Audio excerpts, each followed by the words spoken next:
everyone and welcome back to my YouTube channel. My name is Kelly Ann and I'm here to give you guys loads of free advice, free tips and lots of honesty in regards to how to plan the perfect wedding day.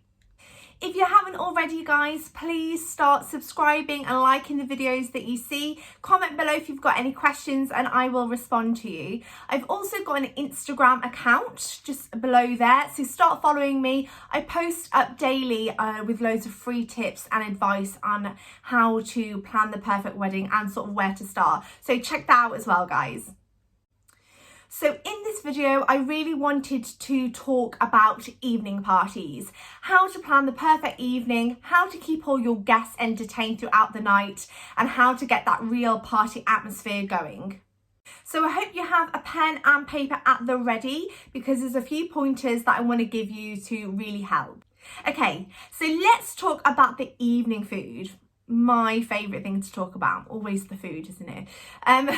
So you can be as creative or as simple as you want to be. Now you need to remember guys, with your evening food, you don't really need to cater for the full amount of guests that you've got. Let's say for example you had 100 day guests and now you've got another 50 evening guests joining the day. I personally wouldn't recommend catering for all 150 unless you know that all your friends and family love their food. Otherwise, this could be a waste, especially with the older generation. They've just probably had a 3-course meal during the day. They probably don't want like a bacon bat or a pizza slice a bit later on in the evening because it's just too much food for them. I've seen so much waste guys with the evening food. So I would recommend always catering for about 75% of the total guest number. In regards to what evening food to have, this is completely down to you guys, okay? What I would recommend is sort of mixing it up a bit. So I wouldn't just have bacon rolls and just have those. I would have a selection of dishes to suit everyone's tastes and needs in regards to gluten-free, vegetarians, vegans, all of that sort of thing. I'd be tempted to have some salads, maybe some chips, and some sandwiches as well. Just sort of mix it up a bit so you can provide enough food for what people sort of fancy. What I would probably do is think about when I've had a few drinks, what do I fancy? Cheese and biscuits is always a good one to do. And it's not so expensive either, guys. Sometimes people just want to nibble at something. Other times people have had a bit to drink and they're like ravenous and they want like a big burger or something. So maybe mix it up a bit and speak to your caterers in regards to what they can do. You might want to do 50 slices of pizza, 20 salads with chips or something, and then you might want to do a few sandwiches as well. But do speak to them and just be a bit flexible as possible so you can cater for everyone. So as I was saying, remember, only cater for about 75% of the total guest numbers. I wouldn't cater for everyone who's at the evening and the day now because it is just so much food. What you could always do if you find that people aren't sort of eating the evening food, you might want to take out some takeaway boxes so people can take it away with them. I would also recommend maybe putting some cake slices from your wedding cake out there. Sometimes people will have like a bacon sandwich for the evening food, but they haven't tried the cake yet because they've just had too much food. So make sure that you provide some little bags so people can take it home so you're not wasting anything. As well, guys, it's a good point to make that if you are going to cater for about 75% of your total guest numbers, maybe you could cater 50% for evening food and the other 25% just do the cake. Your cake cutting, because some old folks, they just like a cup of tea and a slice of cake. So you could always do that and save yourself some money. Okay, so that was the evening food. Now let's talk about the dancing, my favourite, of course. So if you're having a band or a DJ, if you're having a band, they will probably play either 2 1-hour sets or 3 45-minute sets. So double check with them and ask them what they usually do or what you guys want them to do. Now, me personally, if it was my wedding day, I would want to end on one last song and have all my friends and family on the dance floor and all leave at the same time. I've seen it before, guys, where people have like big bar extensions and like the venue's open until 2-3 o'clock in the morning, and you just end up having a few drunk stragglers leaving, and then that's what you guys will remember for your evening party. You don't want that. Okay, so what I would recommend doing is, if you know that your band will finish about midnight or 11:30, depending on the venue, then make sure that your band are playing the final song. It could be Frank Sinatra, a big classical song. Get everyone on the dance floor, and then you can all leave at the same time. If you don't want to end on a band song, then maybe you want to end on them playing some DJ music, or if you're having a DJ, for example, make sure it's a big classic, and make sure you tell your evening entertainment, so your DJ or your band, what you want your final song to be. This way they can make the announcement and get all of your evening guests on the dance floor, and then you can all leave at the same time. Okay, so number 3, let's talk about the coach and the taxi situation. Okay, taxis can be a nightmare to get, so speak with your venue and ask them how easy is it to get taxis to come out to the venue. If it's a venue who is kind of based in the countryside, you might want to ask your guests to pre-book their taxis well in advance.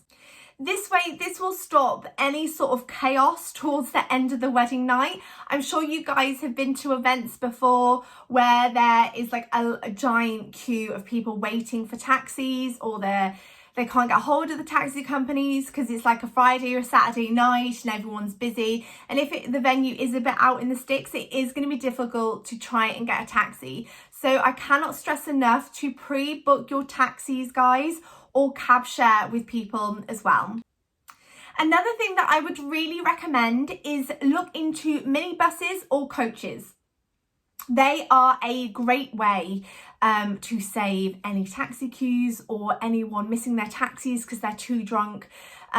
Coaches can be really beneficial. There are loads of coach companies out there who will sit up to 40 or 50 people and then take them to the same sort of town or city. You can ask them as well to do discounts, say if there's like 40 people all in the coach, but they're across a few different B&Bs or hotels, but it's in the same town or city. Ask the coach company to do you a good deal. Majority of the time, they won't charge you extra if the hotels are literally next door to each other and they have to do a few different drop-offs. I really recommend coaches because it means that everyone can just leave really smoothly at the end of the night, and there's no sort of drunk stragglers just getting lost outside in the dark. And number 4, guys, is that I would recommend having a few little gift bags or cake bags as your guests leave. They can take them with them. There are so many guests who I've spoken to and they're like, oh, we didn't get a slice of cake, or we didn't pick up some evening food. I would recommend doing little gift bags. Maybe you could put little thank you notes in there, or maybe putting all your favours on there. So usually you would put your favours on your place settings for each person on there. Maybe you could put them in a little gift bag and everyone could take one away with them as they leave, which is quite sweet. And it means that when they open it in the morning, they've just got a nice little reminder of the event as well. And last but not least, guys, number 5 is the last orders and closing down of the venue. So speak with your venue, see what time the last orders are and what time the venue closes. I would always recommend trying to get everyone outside into their coaches and into their taxis before all the big lights come on, the music just gets cut off. It's kind of like a big alert, okay, the event's finished, we need to go.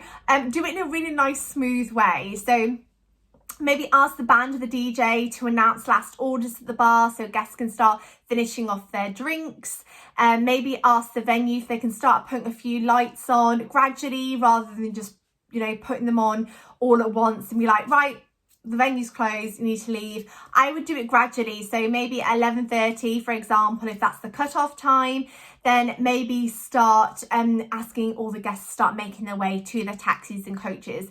And this means that you're not up at the early hours on your wedding night, trying to look after everyone and making sure that everyone's, sort of sorted and in their coaches and taxis. And that's not really down to you guys. So I would really recommend getting the band or the DJ to make an announcement, ask the venue to gradually start putting on the lights, and that way all of your guests can leave at the same time, and it's not like, right, music's off, lights are on, everyone out sort of situation. Do it nice and gradually, everyone can leave together, and then you don't have a worry thinking, oh gosh, it's like Uncle John's still in the car park waiting for his taxi. You know, do it earlier rather than later, and then you can have a nice evening with your partner. So I hope all of these points have helped with your evening party. Let me know how it all goes, guys. I want to know. So if you haven't already, press the subscribe button. Give me a like if you thought the video was helpful. I will be posting up more content in regards to different aspects of the wedding day. If there's anything that you want to see specifically, please do message me, and then I can see if I can do a full video on it. Thank you so much for watching. I hope you're all doing really well. Stay tuned, guys, and take care.